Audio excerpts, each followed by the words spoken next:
Good morning. I won't. I'll try to keep to the schedule. But it was a very interesting discussion earlier. After Deputy Commissioner Guillermo's speech, I am speechless because I will. Hopefully, she won't throw anything at me because some of my slides will be a rehash of what has been said already. Okay, so, but okay, thank you, ma'am. So next slide, please. So we start first with the agenda. Siguro what I'll just do is I'll just dwell on some point, discuss some points more than the others because probably heard this since yesterday. And Globe also is an advocate of cloud computing. Although it's a new area, we're also helping out in education. Can I look at my plan? Something that I can just find so odd. I'm not used to sanay sa karaoke. Okay, can you click?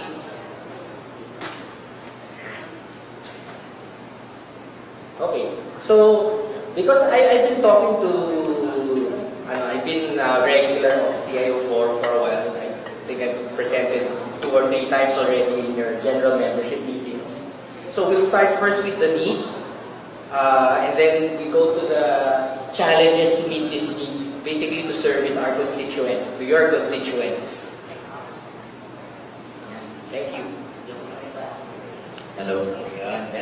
Okay, kasi I cannot see there's no screen in front of me. Okay, so next slide, please. So I will not belabor the issue. So there are basically the core need of government agencies, whether they're national level, regional level, or even LGUs, is really to better serve their citizens, their constituents, and improve operational efficiency. Kasi yung budgets naman natin hindi naman lumalaki as much as we would want. And core to any government function or any public sector function is the need to be transparent in its operations, di ba? Kasi you're serving in the public trust. Okay? So, next slide, please. So, primarily, as Bishop Guillermo stated, at varying levels, government agencies has been using information technology to achieve these objectives, to be able to reach out to the citizens. So, portals, automation internally, so that yung hindi naman necessarily citizen facing, but it's to improve the processes internally so that yung functions of your internal functions can serve the citizens faster. And the more recent ones, I hope that Globe as a telco or service provider or telco is better able to serve the needs of the government sector by providing more cost-effective connectivity solutions, whether it be wired or wireless.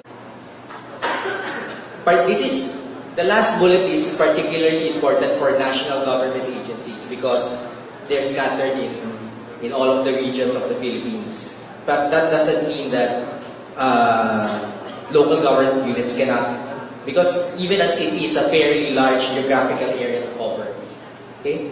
Next slide, please. So there are challenges to this. Click, please. So one of them is budget, of course, always. Aside from one of the valid issues raised earlier was yun nga yung computation ng ABC. Kasi ako, I also had the commercial management team, the one that participates in bids. So yung approved budget of the contracts is always a concern. Diba? So, this doesn't mean that with cloud in the picture, this doesn't mean that you cannot deploy in-premise equipment anymore. Pero the challenges in keeping in-premise equipment is investment in upfront investment, tapos yung maintenance, training your IT people, and then upgrades. Because upgrades are important to ensure the performance, whether the upgrades are on the physical hardware or on the version of the software. So it is important. And particularly for software, it is important to keep your upgrades regular. So particularly if you have, well, primarily because of, again, performance, but more on security. Because patches are being developed by the application developers to ensure that their systems are stable and they're not hacked by bad people. Okay? Next slide, please. So, as with any organization, this does not just apply to the government sector, but anybody or any organization that has done this implementation of IT. Because if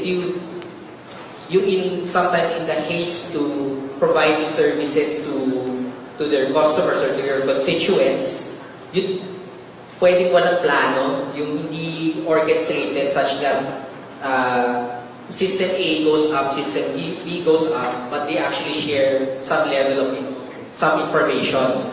So, naduduplicate yung data. So, communication sometimes needs to be established.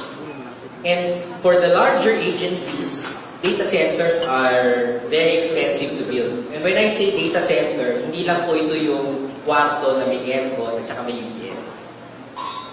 Although, in some cases, this would probably suffice. Pero yun the computers now, they're faster. If you're familiar with what we call blade systems, yung ibig sabihin isang parang kasing laki na refrigerator tapos may mga pinapasok na yung mga cards. Those machines consume a significant amount of power in a fairly small configuration, yung small size. So, mainit siya talaga. So, yung air conditioning niya has to be spot on. But the advantage is you pack more computing power now in the same size as before. Kasi yun ang tanongin kung gaano katanda na ako. Naabutan ko pa yung mga Apple II. So, malamang yung mga iba hindi na nila alam kung ano yung Apple II. Okay? So, the typical problem also with physical infrastructure, yung mga servers, is you can only build your systems to a certain size. Kasi yun yung nakatayo. Parang building. Pag bumibili kayo ng hardware, may certain size yun. Tapos pwede kayo magdagdag ng memory, ng CPU, ng disk. Pero after a certain point, sagad na siya. Kung gusto mong bumilis pa siya, magpapalit ka na ng box. So gagastos ka na naman ng panibago. And the challenge with hardware is that even in the private sector, when you purchase hardware, particularly servers, yung mga servers kasi hindi yan hindi nag-i-stock yung supplier ng marami. Kasi hindi nila alam kung anong itsura ng server, yung configuration ng server. Kung desktop kasi halos pare-pareho lang yan eh. Di ba? Pero pag server, typically on order yon. So pag nag-order kayo ngayon, pare, na-flashan nyo na lahat. May challenge pa nga kasi sa government kasi may bidding process pa. If it exceeds a certain value, lalagpas ka na ng you have to bid, so lalo tatagal. Pero assuming tabi na muna natin yung bidding process, may na-award na kayo, it would still take anywhere from 30 days to 45 days to deliver the hardware. Eh kung pare, sagad yung kung gusto niyo mag-upgrade, baka tamaan na naman kayo ng ganung problema. So, may lead time lagi na tinatamaan at least a month. Yun yung problema nun. Okay? Tapos, syempre, yung isang, well, hindi naman catchword ngayon, an important concept that has come out, particularly after 9/11, is business continuity.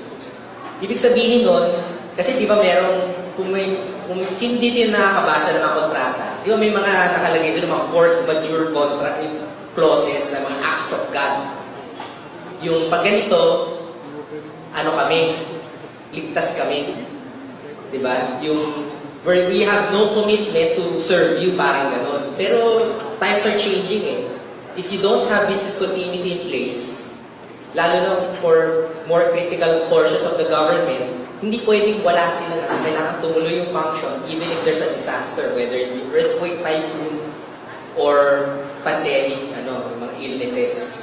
Diba? So, this goes also with your IT infrastructure. Kasi habang dumadami yung applications ninyo na nilalagay ninyo on IT, di ba, gumaganda yung mga proseso ninyo. Pag namatay yung mga sistema na yun, paano na? So, kailangan merong plano para matuloy yun kahit magkaroon ng disaster. Or kailangan makarecover kayo within a certain period after. Next slide, please. So, this is also a reality that I've seen. A good